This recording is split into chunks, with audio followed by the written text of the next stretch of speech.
अस्सलाम वालेकुम dear viewers, how are you. I am Hamoodur Rahman Jasra और आज हमारा ये लास्ट लेक्चर है जिसमें हम एजेंट्स की ड्यूटीज देखेंगे और प्रिंसिपल की भी ड्यूटी देखेंगे। याद रखें कि जब दो पार्टीज हों उनकी ड्यूटीज आप देख रहे हों, यानी प्रिंसिपल की ड्यूटी जब आप पढ़ रहे होंगे तो इसका मतलब यह है कि प्रिंसिपल की ड्यूटी का मतलब यह है कि ये एजेंट का राइट है और एजेंट की ड्यूटी का मतलब यह है कि ये प्रिंसिपल का राइट है। ठीक है, तो ये आपस में क्या चलते हैं, आपस में ये आप कह लें कि अपोजिट चलते हैं। एक की ड्यूटी दूसरे का राइट होगी, ठीक है, दूसरे का राइट पहले की ड्यूटी होगी, ठीक है, दूसरे की ड्यूटी पहले का राइट होगी, ठीक है। Agents duty to principal. तो ये हमारा लास्ट लेक्चर है। इस लेक्चर में हम कंट्रैक्ट एक्ट का सेक्शन 1 से ऑनवर्ड थ्रू आउट द हमने एक्ट जो है इसको क्लियर किया है। सेक्शन टू सेक्शन हमने डिस्कस किया, कोई सिंगल सेक्शन भी इसमें मिस नहीं किया। तो ये 18-19 लेक्चर बने थे, तो ये हमारा लास्ट लेक्चर है। तो काइंडली अगर आप न्यू हैं तो इस चैनल को सब्सक्राइब कर दीजिए, इससे मुझे हौसला मिलेगा, मुझे इंकरेजमेंट मिलेगी। बहुत शुक्रिया।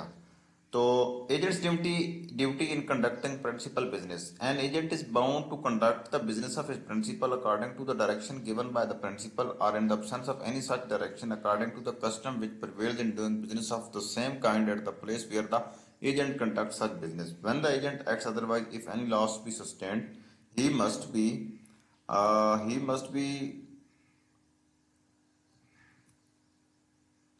हाँ किसी he must make it good to his principal and if any profit accrues he must account for it.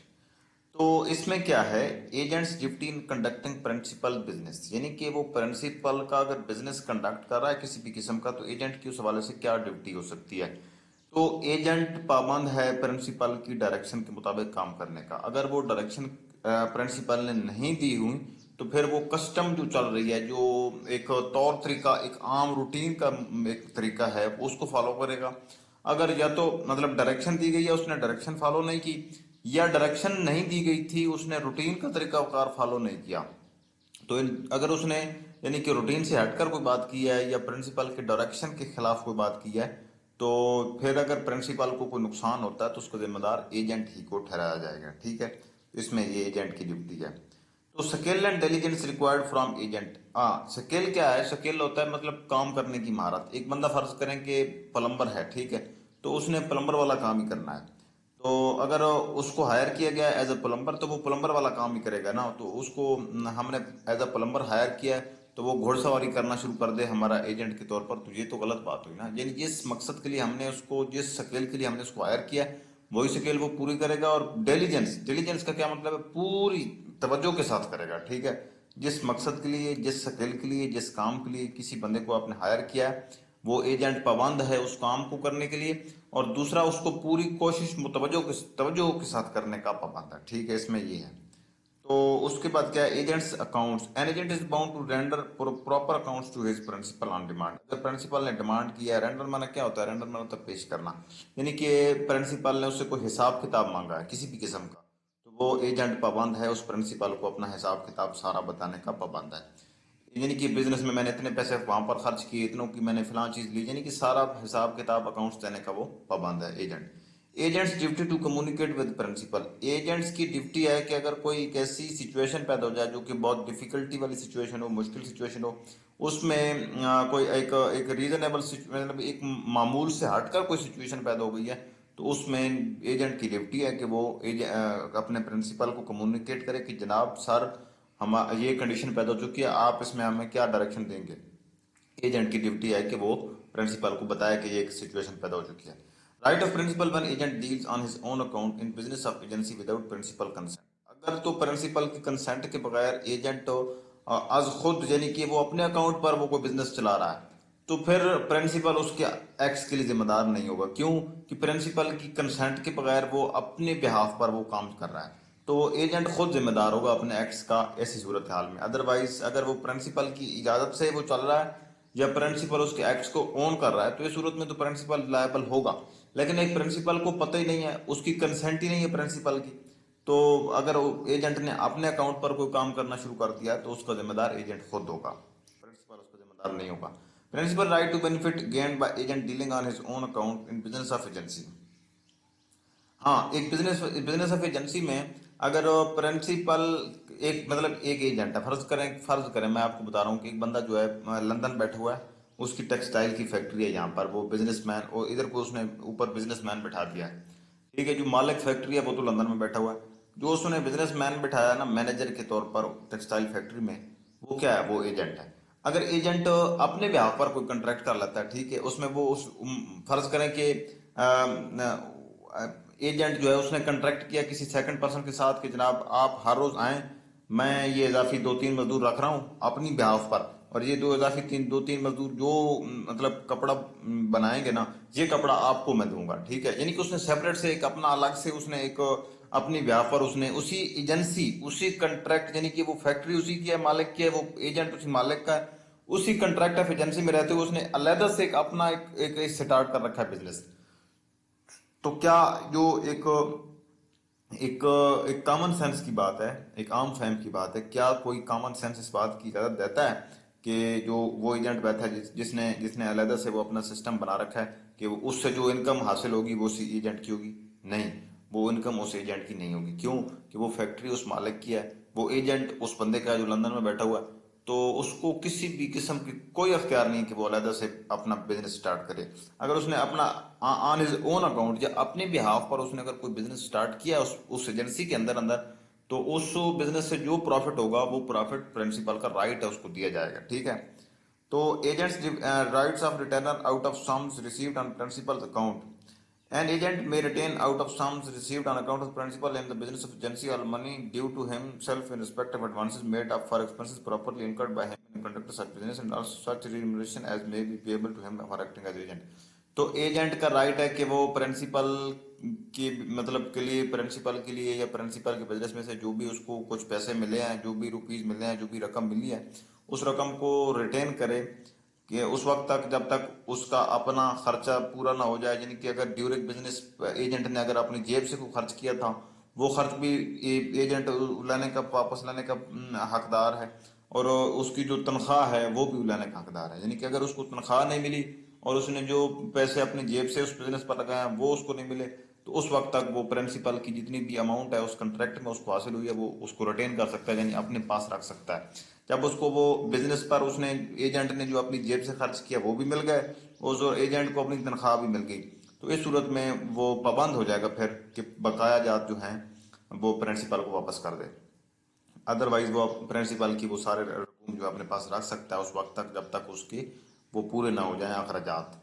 Agent gifted to pay sums received for principal subject to such deduction the subject is bound to pay his principal all sums received on it. यानी कि इन deductions के बाद, यानी deduction क्या होता है, कटौती करना। ठीक है, उसने कटौती कर ली है कि जनाब मैंने इस बिजनेस में अपनी जेब से इतना खर्च किया था और इसमें मेरी इतनी तनख्वाह है। ठीक है, फर्ज करें 10,000 खर्च आया था उस बिजनेस पर और उसकी 30,000 तनख्वाह है, 40,000, यानी उसका टोटल बन गया 40,000 एजेंट का। एजेंट ने 1 लाख में से 40,000 ले लिया। ठीक है, बाकी जो 60,000 बच गया वो तो प्रिंसिपल का राइट है, वो प्रिंसिपल को देने का पाबंद है एजेंट। यानी एजेंट ने 40,000 की डिडक्शन कर ली, यानी डिडक्शन का मतलब होता है कटौती करना, उसने 40,000 उसमें से निकाल लिए, बकाया जो बच गए वो प्रिंसिपल का राइट है, और agent is bound to give that amount to the principal. ठीक है, when agents remuneration become due, कब कब उसकी जो रिम्यूनरेशन है, रिम्यूनरेशन क्या होता है, बेसिकली रिम्यूनरेशन होता है आपकी तनख्वाह। ठीक है, आपका मुआवजा, यानी कि आपने एक काम किया है उसका जो मुआवजा है वो आपकी क्या है, वो आपकी रिम्यूनरेशन है। In the absence of any special contract, payment for the performance of any act is not due in the agent until the completion of such act, but an agent may retain money received by him on account of goods sold, although the whole of goods consigned to him for sale may not have been sold, although the sale may not be actually complete। यानी कि वो कह रहा है कि कब उसकी जो मुआवजा है या जो उसको एजेंट की जो तनख्वाह है वो कब ड्यू होगी। यानी ड्यू का मतलब क्या होता है, ड्यू का मतलब होता है वाजिबुल अदा। वाजिबुल अदा का मतलब क्या होता है, वाजिबुल अदा का मतलब होता है कि प्रिंसिपल पर कब ये वाजिब हो जाएगा, कब ये जरूरी हो जाएगा कि वो एजेंट की रिम्यूनरेशन या उसकी तनख्वाह या उसका मुआवजा अदा करे। ये किस सूरत में प्रिंसिपल पर वाजिब हो जाएगा कि या तो वो बिजनेस कंप्लीट हो गया इस सूरत में, या फिर अगर उसकी परसेंटेज रखी हुई है कि जनाब अगर मैं आपके 5 बेल्स ऑफ काटन बेचूंगा तो 5 बेल्स ऑफ काटन की जो भी इनकम हासिल होगी उस इनकम का 20% मेरा होगा।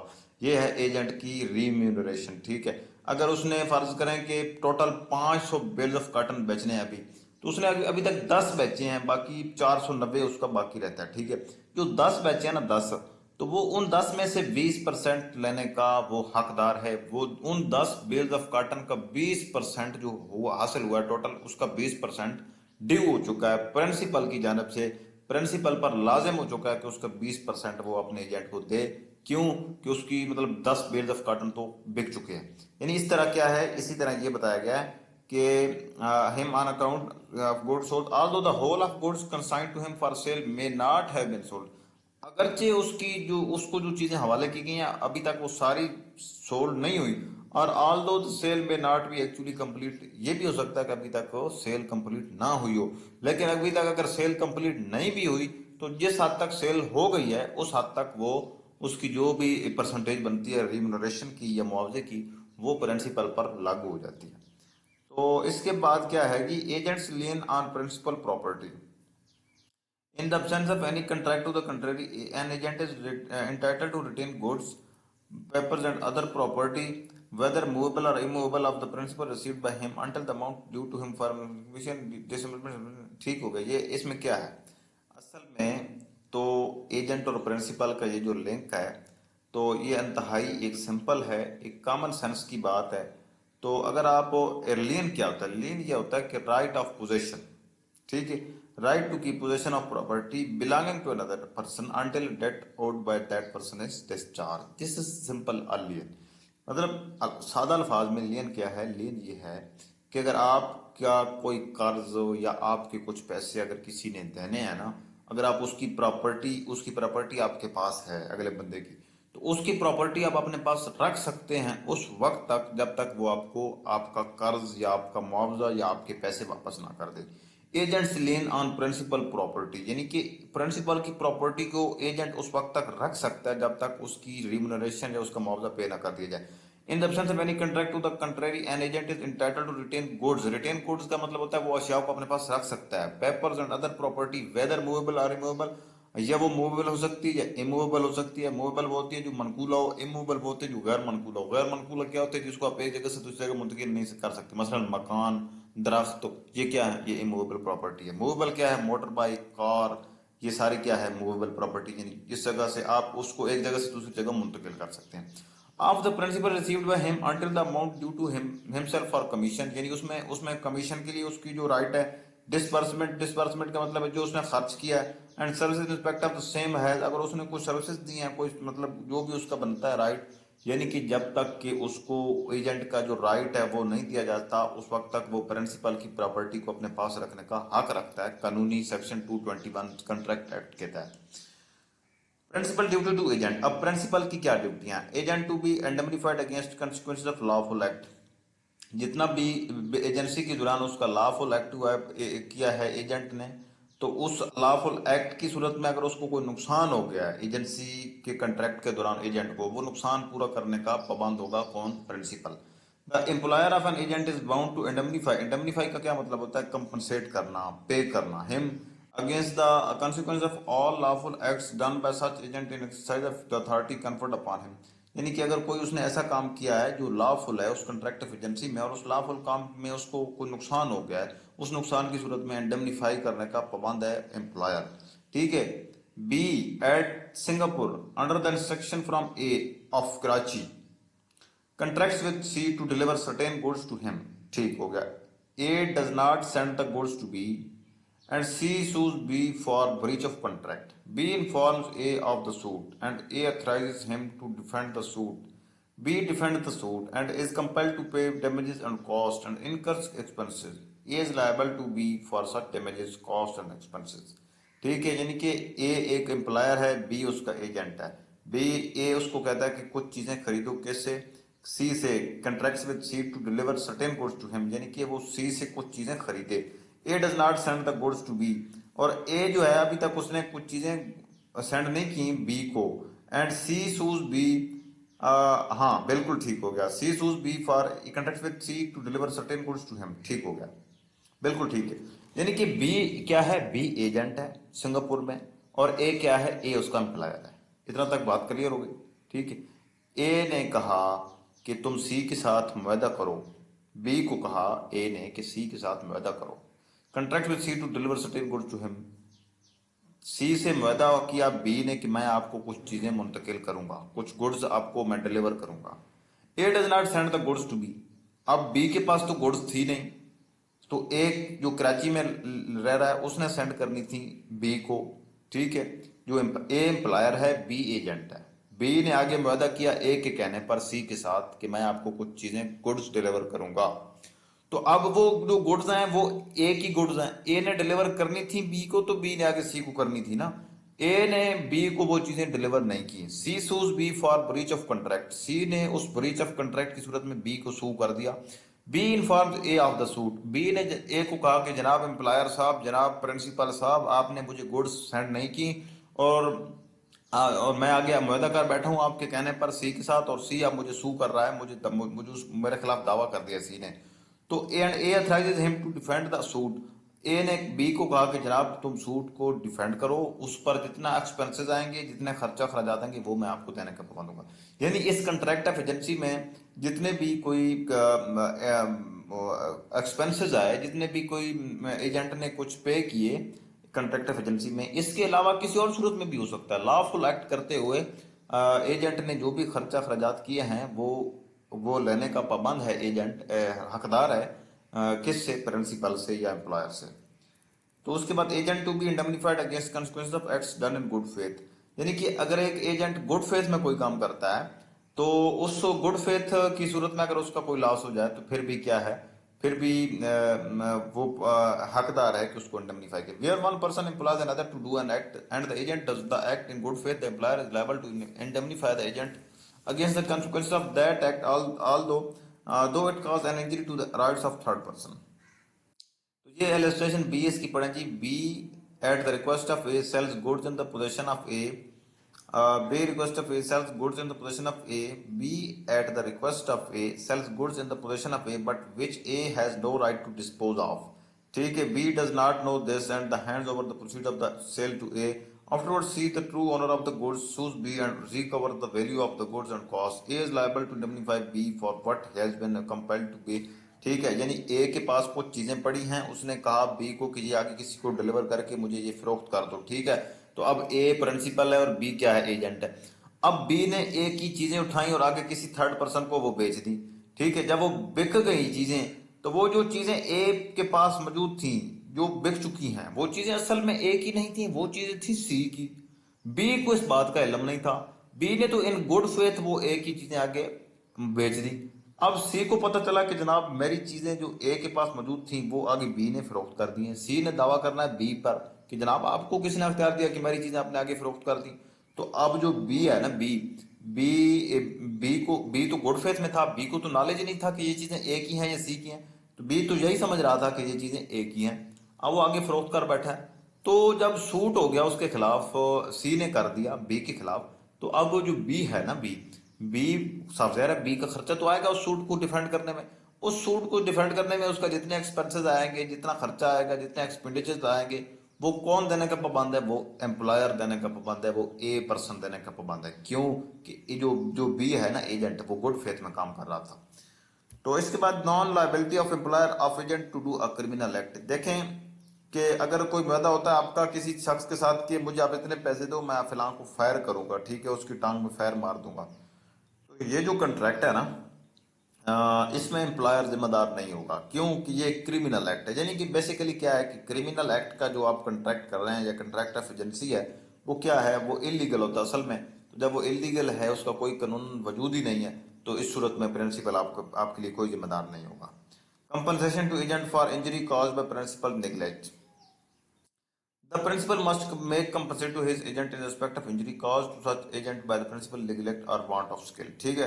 अगर प्रिंसिपल की लापरवाही की वजह से एजेंट को कोई इंजरी पहुंचती है किसी भी किस्म की, तो उस इंजरी के लिए वो पाबंद है प्रिंसिपल ए को कंपनसेट करने के लिए। A employs B as a brick layer in the building house, यानी कि ब्रिक लेयर कौन होता है, वो आप कह रहे हैं इसे मिस्त्री कर सकते हैं, ठीक है। मिस्त्री से क्या मुराद है, कि वो दीवार तमीर करने वाला आप कह लें उसे, आप मेमार कह लें, या आप उसे आप प्लम्बर कह लें, ब्रिकलेयर को, उसने ईंटें जोड़ जोड़ कर ऊपर दीवार खड़ा करना होती है, और दीवार खड़ी करने के बाद उसने एक हाउस तमीर करना होता है, ये ब्रिकलेयर का काम है। And puts up the scaffolding himself, वो वादा करता है उसके साथ एज अ ब्रिकलेयर कि तुमने मेरे इस मकान पर ब्रिकलेयर के तौर पर काम करना है। लेकिन वो जब वो प्लम्बर या मेमार वहां पर पहुंचता है, तो जो प्रिंसिपल है वो उसको कहता है कि जनाब आपने ये स्कैफोल्डिंग पर काम करना है। स्कैफोल्डिंग क्या होती है? स्कैफोल्डिंग होती है जब आप दीवार तमीर कर रहे हो तो साथ आप एक सहारा बनाते हैं ताकि इसके ऊपर मिस्त्री खड़ा होकर इसके ऊपर वो ईंट लगा सके, ठीक है। वो जो दीवार के साथ आप सहारा तमीर करते हैं 8-10 फुट के ऊपर ऊंचाई का, वो होता है स्कैफोल्डिंग, ठीक है। स्कैफोल्डिंग असल में एक खतरनाक काम होता है, ठीक है। अगर उससे वो गिरकर उसको जख्म हो जाता है तो फिर इस सूरत में जिम्मेदार कौन होगा? इस सूरत में जिम्मेदार प्रिंसिपल होगा। क्यों? कि प्रिंसिपल ने उसके साथ जो कॉन्ट्रैक्ट ऑफ एजेंसी किया था वो तो किया था एज अ ब्रिक लेयर, तो अब उसको उसने स्कैफोल्डिंग पर लगा दिया है, तो इस सूरत में उसको इंजरी हुई है तो उसका जिम्मेदार प्रिंसिपल है। Effect of agency on contract with third person, enforcement and consequences of agents contracts, contracts entered into through an agent and obligations arising from acts done by an agent may be enforced in the same manner and will have the same legal consequences as if the contracts had been entered into the election by the principal in। देखें जी कि जब agent जो है अगर वो कोई contract करता है कि सेकंड पर्सन के साथ, तो समझा यही जाएगा कि ये प्रिंसिपल ने ही किया है। यानी कि एजेंट असल में प्रिंसिपल का रिप्रेजेंटेटिव होता है, और जब वो कॉन्ट्रैक्ट ऑफ एजेंसी में एज एन एजेंट वो काम कर रहा हो और किसी के साथ कॉन्ट्रैक्ट करे, तो इसका मतलब यही होता है कि गोया कि वो कॉन्ट्रैक्ट प्रिंसिपल आज खुद ने किया, ठीक है। Principal, how far bound when agent exceeds authority? When an agent does more than he is tries to do, and when the part of the what he does which is within his authority can be separated from the part of, हाँ, अगर उसने एक कुछ act ऐसा किया है कि जो कि उसकी अथॉरिटी से बालातर है, वो उसकी अथॉरिटी नहीं थी एजेंट की, लेकिन उसको कुछ एक्ट जो है वो अथॉरिटी के अंदर अंदर है, ठीक है। लेकिन उसका जो एक्ट उसने अथॉरिटी से बालातर होकर किया है, यानी वो एक्ट जो उसकी अथॉरिटी नहीं था, उसको आप अलहदा कर सकते हैं, उसको आप अलहदा कर सकते हैं। और जो काम उसने अथॉरिटी के अंदर अंदर किया है उसको भी आप अलहदा कर सकते हैं, ठीक है। जो काम अथॉरिटी से बालातर था उसको अलहदा करके उसका बोझ डाल दिया जाएगा एजेंट के गले में, और जो काम उसने विद इन अथॉरिटी किया है उसको समझा जाएगा कि ये प्रिंसिपल के यहाँ पर किया गया, ठीक है। A being owner of ship and cargo authorise B to procure an insurance for 4,000 rupees on the ship. B procure the policy for 4,000 rupees on the ship, and another for the like sum on the cargo. A is bound to pay the premium for the policy on the ship, but not premium for the policy on the cargo, ठीक है। तो इसमें simple इसमें यही है कि जब एक एक अथॉरिटी को आप इंक्रीज करेंगे, यानी कि इसको इलस्ट्रेशन को दोबारा पढ़ें। ए being owner of the ship and cargo, यानी कि वो शिप का भी ऑनर है और कार्गो का भी ऑनर है। कौन? A. Authorize B to procure an insurance for 4,000 rupees on the ship, वो उसको अथराइज करता है बी को, बी उसका एजेंट है कि आपने शिप के ऊपर इंश्योरेंस पे करनी है 4,000 रुपीज की। B procures a policy for 4,000 rupees on the ship, और बी क्या करता है, एक पॉलिसी बनाता है 4,000 रुपीज की शिप के ऊपर कि वो शिप के ऊपर जो है ना वो उसको इंश्योर कर सके। And another for the like sum on the cargo, और कार्गो पर भी उसने वो ये सम जो है ना वो लागू कर दी है। A is bound to pay the premium for the policy on the ship, A जो बाउंड है कि वो शिप के ऊपर जो प्रीमियम है उसके लिए, तो वो प्रीमियम क्या होता है? प्रीमियम बेसिकली ये होता है कि मसलन मैंने इंश्योरेंस करवानी है कार की, मैं कहता हूँ इंश्योरेंस कंपनी को मेरी इंश्योरेंस कर दें, तो प्रीमियम वो मुझसे मांगेंगे 50,000 या 60,000, ठीक है। तो मैं वो 50 से 60,000 जो पहले उस कंपनी को दूंगा ना अपनी कार की इंश्योरेंस के लिए, वो होता है प्रीमियम। तो अगर कार को खुदा ना खास्ता कोई नुकसान होगा तो वो नुकसान इंश्योरेंस कंपनी पूरा करेगी, ठीक है। तो यानी कि ए ने बी को कहा कि तुम शिप यानी जहाज की इंश्योरेंस करवाओ, 4,000 रुपीज उसको दिया था, ठीक है। लेकिन बी ने क्या किया कि जहाज की भी इंश्योरेंस करवा दी और साथ कार्गो भी करवा दी। तो अब जो प्रिंसिपल है, प्रिंसिपल उस बाउंड है सिर्फ जहाज की हद तक कि वो उसको प्रीमियम दे, लेकिन जो कार्गो की उसने इजाफी उसने करवा दी है उसकी हद तक वो प्रिंसिपल बाउंड नहीं है। यानी कि एक जो एक अथॉरिटी है ना, अथॉरिटी तो उसको उसको है शिप की हद तक कि शिप की इंश्योरेंस करवाओ, कार्गो की इंश्योरेंस की अथॉरिटी उसको नहीं थी, लेकिन उसने साथ कार्गो की भी करवा दिया। जो कार्गो की उसने करवाई है उसका जिम्मेदार वो एजेंट खुद होगा, ठीक है। क्यों? प्रिंसिपल ने उसको अथॉरिटी नहीं दी थी। तो principal not bound when excess of agents authority is not separable. Separable क्या है? सेपरेबल होता है यानी कि आप उसे अलग कर सकें। यानी एक ऐसी सिचुएशन है जिसमें आप उसकी ऐसा काम जो उसकी अथॉरिटी में नहीं था वो उसको आप अलग नहीं कर सकते। जैसे कि A authorise B to buy 500 sheep for him. A ने उसको बी को कहा कि मेरे लिए 500 भेड़ें खरीदो। B buy 500 sheep and 200 lambs, और 200 उसके बच्चे खरीद लेता है भेड़ों के, और 500 भेड़ें खरीद लेता है, ठीक है, फॉर सम ऑफ 60,000 रुपीज में। ए मे रिप्यूडिएट द होल ट्रांजेक्शन। ए जो प्रिंसिपल है वो पूरी ट्रांजेक्शन को रिप्यूडिएट कर सकता है, यानी कि रिपुडिएट क्या होता है? रिप्यूडिएट होता है जी खत्म करना, ठीक है। यानी कि वो पूरी उस ट्रांजेक्शन को खत्म कर सकते हैं। क्यों? कि ये सेपरेबल नहीं है, यानी कि उसने 60,000 में सारा कुछ वो उसने हालांकि 500 शीप कहा था लेकिन उसने साथ 200 लैम्प भी ले लिए हैं। अब वो वापस तो हो नहीं सकते, तो जब वापस नहीं हो सकते तो यानी कि ये क्या है? गोया कि ये क्या है? ये सेपरेबल नहीं है, यानी इसको अलग आप नहीं कर सकते। Consequence of notice given to agent. Any notice given to or information obtained by the agent provided to be given or obtained in the course of the business transaction by him for the principal shall as between the principal and third parties have the same legal consequences as it had been given. यानी कि अगर कोई notice agent देगा तो उसको समझा यही जाएगा कि ये नोटिस गोया कि प्रिंसिपल की तरफ से है। Agent can not personally force nor be bound by contracts on behalf of principal. हाँ, वो जो प्रिंसिपल की ब्याह पर उसने कोई कॉन्ट्रैक्ट किया एजेंट ने, उसमें वो ना तो पर्सनली तौर पर उनको इन्फोर्स करवा सकता है, ना वो पर्सनली बाउंड है, ना वो पर्सनली तौर पर उससे कोई फायदा उठा सकता है अगर उसने कॉन्ट्रैक्ट किया है प्रिंसिपल की ब्याह पर। लेकिन वो प्रिंसिपल की ब्याह पर कॉन्ट्रैक्ट अगर उसने किया है तो वो पर्सनली लायबल भी हो सकता है। किन सूरतों में? shall be presumed regulation following where the contract is made by an agent for the sale or purchase of the goods for a merchant resident abroad। एक ऐसा बंदा जो कि एक ताजर है और वो बैरून मुल्क रह रहा है, उसकी सूरत में तो वो पर्सनली लायबल हो सकता है एजेंट उसका। यानी कि एक बंदा जो कि लंदन बैठा हुआ है, उसकी टेक्सटाइल फैक्ट्री है सियालकोट में, तो इसकी सियालकोट की टेक्सटाइल फैक्ट्री में जो एजेंट है वो पर्सनली लायबल है। Where the agent does not disclose the name of his principal. अगर वो एजेंट अपने प्रिंसिपल का नाम डिस्क्लोज नहीं करता तो इस सूरत में भी वो पर्सनली लायबल होगा। वेयर द प्रिंसिपल दो डिस्क्लोज कैन नॉट बी सूड। हाँ, ये जहां पर वो प्रिंसिपल का नाम तो शो कर दे लेकिन प्रिंसिपल को आप सू नहीं कर सकते, यानी क्योंकि ऐसी उसको लीगल प्रोटेक्शन हासिल है कि आप प्रिंसिपल को सू नहीं कर सकते। Rights of party to a contract made by agent not disclose. If an agent makes a contract with a person who neither knows or nor has reason to suspect that he is an agent, his principal may require the performance of the contract, but the other contracting party is against the principal the same rights as he would have had the same against the agent if the agent had been a principal। ठीक है, अगर तो हम bye agent not disclosed, यानी कि एक बंदा जो है वो उसने आपके साथ वादा किया है बगैर बताए कि आप एजेंट हो, बगैर ये बताया कि मैं एजेंट हूं, आपके साथ उसने वादा कर लिया है, तो उसका मतलब यही होगा कि जैसा कि वो खुद प्रिंसिपल है, ठीक है। As he would have has against the agent if the agent had been the principal, ठीक है, यानी कि उसको यही समझा जाएगा कि यानी कि आज खुद ये क्या है? ये प्रिंसिपल है। Perform a contract with the agent suppose to be principal, or where the one man makes a contract with another, neither knowing or having reasonable ground to suspect that other is an agent, the principal, if he requires the performance of the contract, and only obtain such performance subject to the rights of the applications between the agent and। तो इसमें भी यही बात है कि अगर एक बंदा एजेंट के तौर पर है, उसने ये नहीं बताया एजेंट ने कि मैं एजेंट हूं, अगर वो किसी थर्ड पर्सन के साथ को कॉन्ट्रैक्ट कर लेता है, वो प्रिंसिपल का कोई नाम ही नहीं मेंशन करता, वो अपने आप को एजेंट शो ही नहीं करता, तो समझा यही जाएगा कि वो यानी कि जैसा कि उसका वो प्रिंसिपल है और अगला बंदा जो है वो एजेंट हो जाएगा, ठीक है। तो यानी कि एजेंट अगर अपना डिस्क्लोज नहीं करता, प्रिंसिपल का नाम नहीं करता या अपने आप को एजेंट डिस्क्लोज नहीं करता, तो उसको उसके ऊपर वो जिम्मेदारियां लागू हो जाएंगी फिर जो प्रिंसिपल के ऊपर लागू होती है। Right of person dealing with agent personally liable. In cases where the agent is personally liable, a person dealing with him may hold either him or his principal or both of them। यानी कि अगर एक बंदा जो है agent जो है वो अगर पर्सनली लायबल है तो इस सूरत में वो या तो एजेंट को पाबंद कर सकता है या उसके प्रिंसिपल को पाबंद कर सकता है, यानी कि वो उसका ऑप्शन है। कंसिक्वेंस एजेंट और principal to act on belief that principal agent will be held exclusive liable.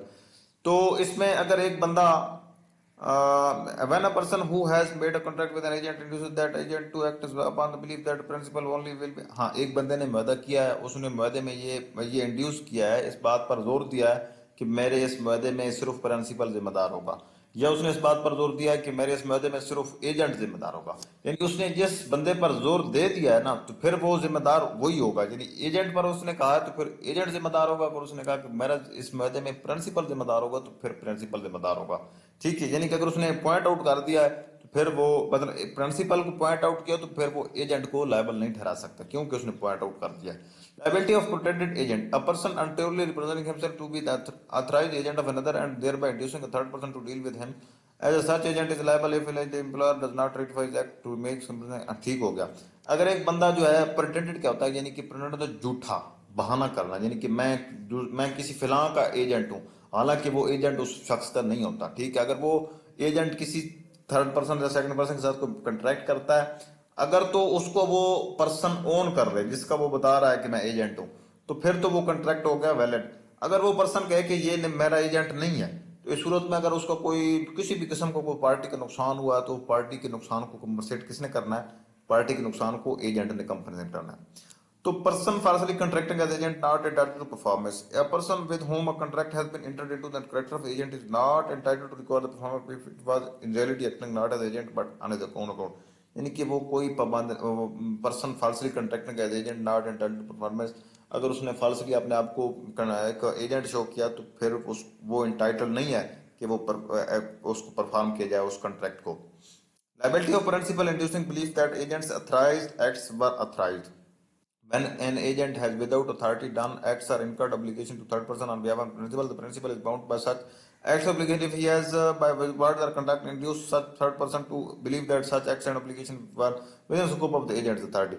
अगर तो एक बंदे ने कोई काम किया है प्रिंसिपल की बिहाफ पर, ठीक है, प्रिंसिपल अगर उसको ये कहे कि हाँ जी ये जो काम उसने किया है ये उसकी अथॉरिटी में था, मैं इसको ओन करता हूँ, तो इस सूरत में प्रिंसिपल जिम्मेदार होगा। अगर वो कहे कि ये तो एजेंट की अथॉरिटी नहीं बनती, या ये तो मेरा एजेंट ही नहीं है, मैंने तो इसको कहा ही नहीं था, तो इस सूरत में प्रिंसिपल जिम्मेदार नहीं होगा। Effect on agreement of misrepresentation और फ्रॉड और by agent: misrepresentation made or fraud committed by agent acting in the course of their business for will have the same effect on agreement made by such agents as if such misrepresentation or fraud had been made by or committed by the principal, but representation made or fraud committed by agents in matter on which do not fall within their authority do not affect।